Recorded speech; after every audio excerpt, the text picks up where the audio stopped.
Hi everybody and welcome back.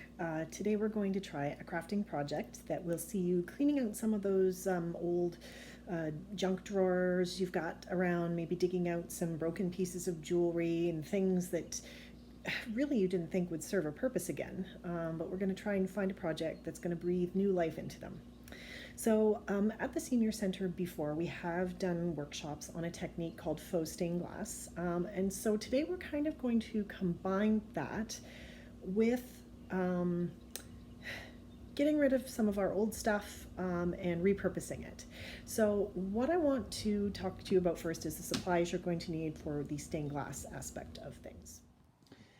Okay, so for this project, you're going to need a sheet of glass, and old windows are ideal for this. This is one I've had kicking around in my garage for quite some time, and that's what I'm going to use as an old window. But I mean, if you happen to have an old door off like a china cabinet, something like that, that's great too.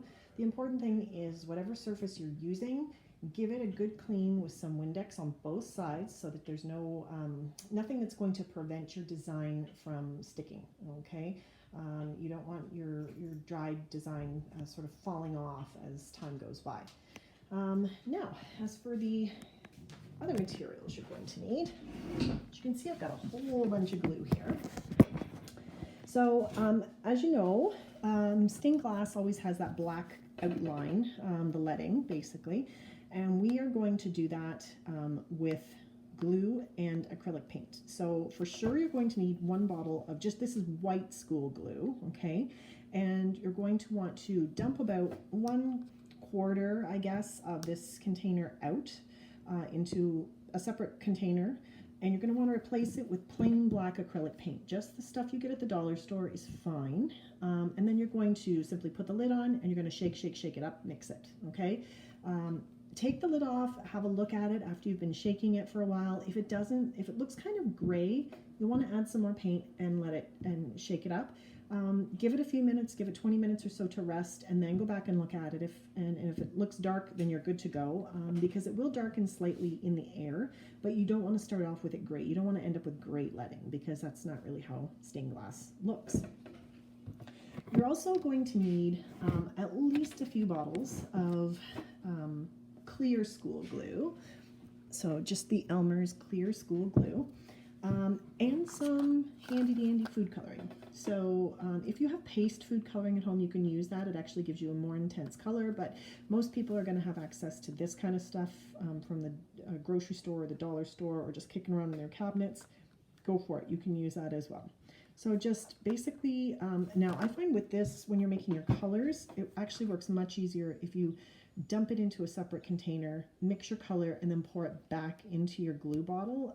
Just to try and mix with the clear glue, it just doesn't seem to go down as well as the white glue and the black acrylic paint, okay? And basically, the color choice and the strength is up to you. So here's some ones that we have from past projects. So this, as you can see, is quite a dark purple. We've got a lovely dark blue, a lighter purple. Let's see here. Got kind of a brownish color.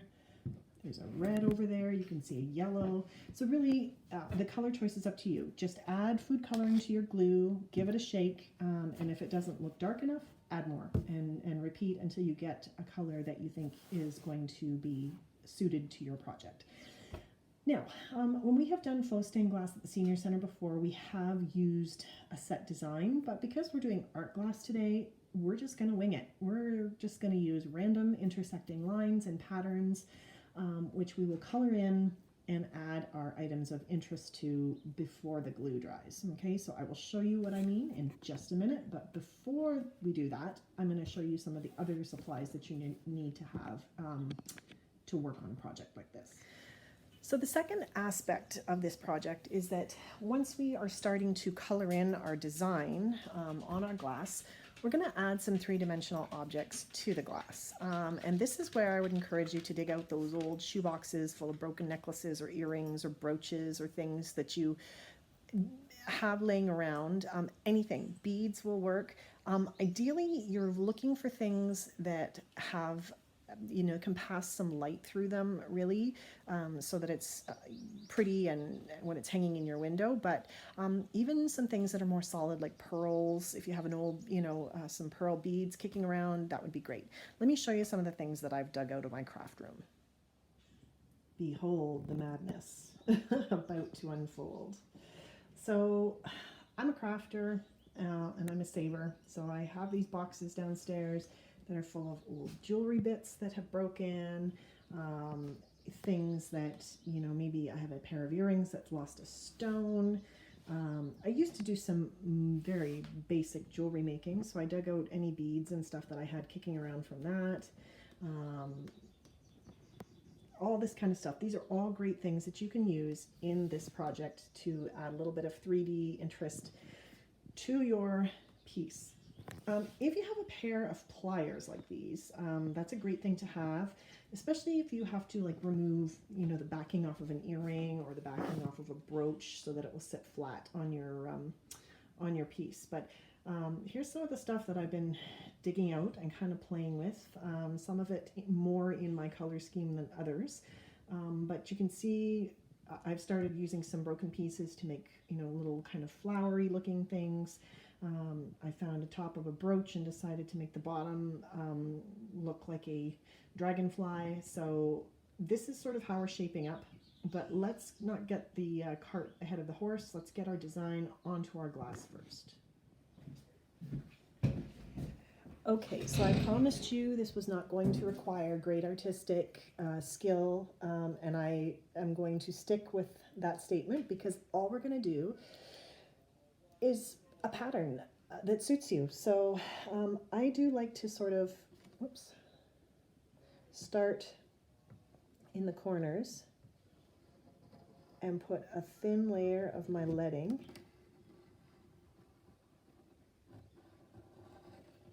Okay, and then from here, I'm just going to be very random.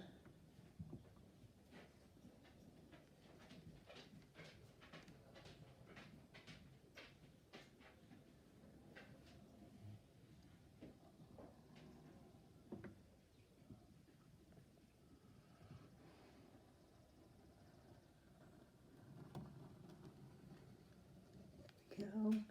And I'm just going to continue adding to this in whatever manner I feel is going to work and that I like, and I will get back to you in a few minutes.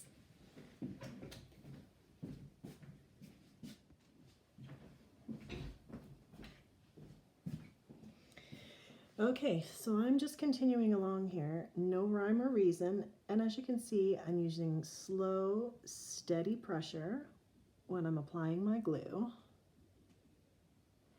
And I'm really not following any particular pattern. This is just as it's coming out of the bottle and where I decide it's going to lay on the glass.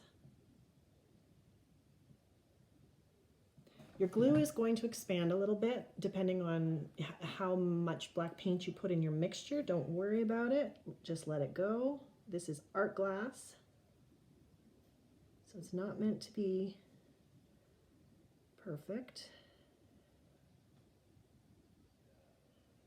but it will be pretty. Now keep going, finish your pattern, and then the hard part, you have to wait until it's dry. So it's going to be overnight. So once you're done, just move your glass. Don't pick it up and hold it, you know, up and down, but carry it and put it someplace out of the way and forget about it until tomorrow. And then we're going to get back to our coloring in our design and doing the really fun part.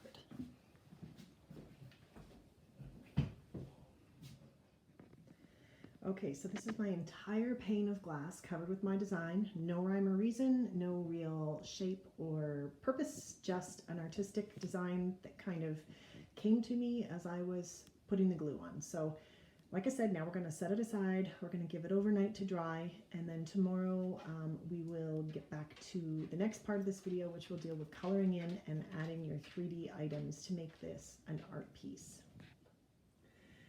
So I thought I would just show you guys a couple quick examples of this faux stained glass technique that I have around my house. This was the first piece I ever did, just to try it as an experiment and to see if it worked.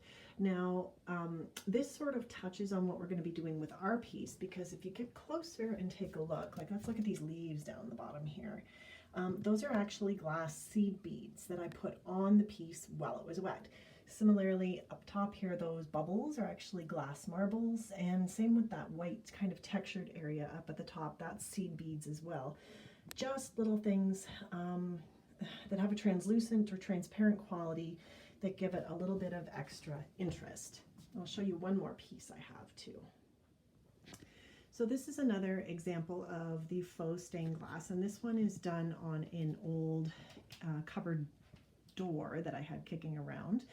And as you can see, I've hung it in my window here in my bedroom. Now, what I didn't do on this particular piece was to add the 3D elements, but what I did do, as you can see, is I played a lot with the color and blending colors. So I would quite simply add a dark glue against a light glue, and then use a toothpick to kind of rake one into the other so that you get that shaded look. And I really love the way this turned out. I think this turned out great. Probably my favorite one of the two. But again, it just shows how different it can look even without adding 3D elements. So while you're painting, or while your stained glass letting is drying, something that would be a good idea would be to sort of sort through your bits and pieces and see what you have that you might want to incorporate into your design.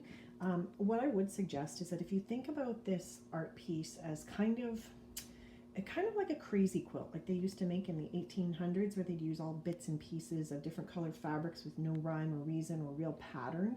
That's kind of what we're going for, except we're going to be using glue and old jewelry fixings, or beads, or marbles, or whatever you have laying around your house, okay? So get your stuff organized so that when it comes time to add your color after your design is dry, you're not running around looking for things or trying to strip beads off of old broken necklaces. Guys, in putting this video together, I went to edit my footage this morning, and I cannot find the segment that I had that actually showed me coloring in the design anywhere. I can only conclude that somehow I must have deleted it accidentally, because I've been trying to keep unnecessary stuff off my iPad, and I delete things as I think I'm done with them, and I think maybe my fingers worked faster than my brain and I must have deleted it. So suffice to say, once you have all your little colors of glue mixed, you're simply going to do basically what you did with the letting, except that you're going to color your design in on your glass, okay? What you want to bear in mind is you don't want to go too hog wild with your glue, because it will overflow over the letting and bleed into other colors. In fact, I did have that happen on mine in some places. But if it happens, it's really not the biggest deal in the world, because like I said, this is an art glass piece, so it's best to not stress about it. Just a light, thin layer of glue. You can use a toothpick if you want to try and take two colors and kind of blend them together. You can also take your orange, say, and your green, and then you can put a little bit of clear glue in the middle and use your toothpick to kind of rake the colors together and blend them gradually. That will give you a different effect as well. I'm so sorry I lost the footage of me actually coloring things in, because that's kind of the point here. But it's a pretty straightforward process, and you guys are going to be fine. So thanks. So I forgot to mention that this is where you also want to have your old beads, your old broken pieces of jewelry out. When the glue is wet is when you want to apply these things and stick them in. As you can see, I've got some beads down here. I took an old brooch and kind of made it look like a dragonfly by sticking pieces together. Over here, some more beads, some pieces from a necklace. These are seed beads, and there's some crystals in there from an old pair of earrings that I picked up at a vintage shop one time. So you don't want to necessarily have something in every square, but you do want to have pieces in different squares to sort of add interest. So I've got some upside down gems here, from some old earrings that I pried out of the setting. Just pop your stones and your beads and whatever else you're using in while the glue is wet, And then you're going to let it dry for at least 48 hours. It's going to take at least 48 hours, maybe even longer. Better to err on the side of caution and give it at least a few days before you try and hold it upright, because especially if some of those pieces are a little bit heavier, you want them to be firmly fixed. And the other thing I will mention is, although something like this would look amazing out in a garden with the light coming through, because it's done with glue, it's really not going to stand up to the elements. You could hang something like this in your bathroom if you had really hefty, strong hooks and a good place to anchor it, but you definitely don't want to put this outside. The first time water hits it, you're going to have just a mess, and also the extreme heat from the sun, I think, would just dry the glue and cause it to peel off if the humidity didn't get to it first, and you certainly don't want to ruin it. You've put a lot of effort into it. So I will be back when this is fully done and fully dry so we can see what the piece looks like standing upright. Okay guys, so we are back with our art glass project. It's had 2 full days to dry on the floor, nice and flat. It's still, I would say, not 100%. I'm probably going to give it one more day before I would even consider hanging it anywhere or doing anything with it. But as you can see, it turned out pretty neat. No rhyme or reason to the pattern, of course, and covered with all kinds of bits of broken necklaces and beads and jewelry fixings. So I don't know, I hope you guys have enjoyed this little tutorial. Maybe you'll try it. The clear glue is pretty readily available. If not at dollar stores and in stores like Walmart, then you can definitely get it from Amazon. And most people have some food coloring kicking around in their cupboards. So thanks for joining us, and we'll see you.